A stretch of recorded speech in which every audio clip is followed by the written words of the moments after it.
Hello everyone and welcome. My name is Jason Gregerson. In this video we're going to learn how to define functions in Mathematica.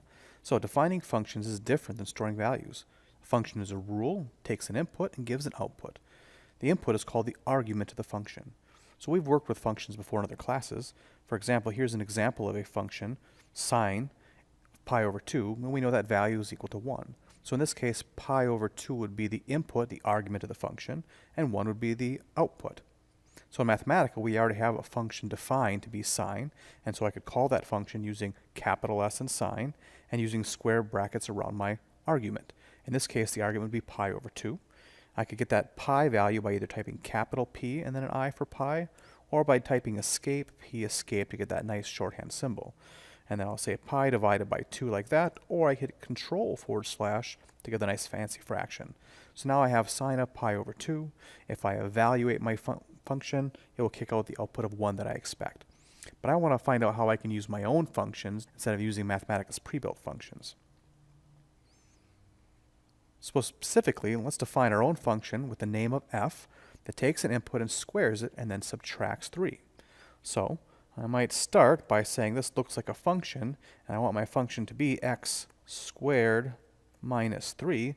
But the problem is this notation f of x is how I would call a function, not how I define a function. To define it, I need to make sure I include an underscore after the input.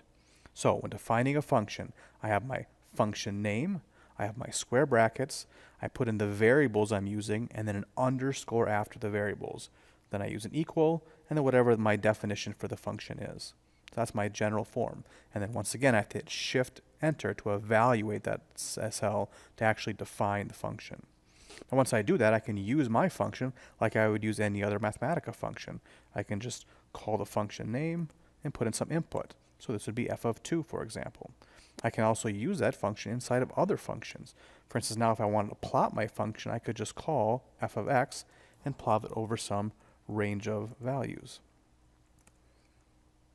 I could also use other commands. So for instance, in this case, maybe I want to find the roots. And there's a built-in Mathematica command called find root. And I would just have to enter in my function and then the variable and give it a starting point.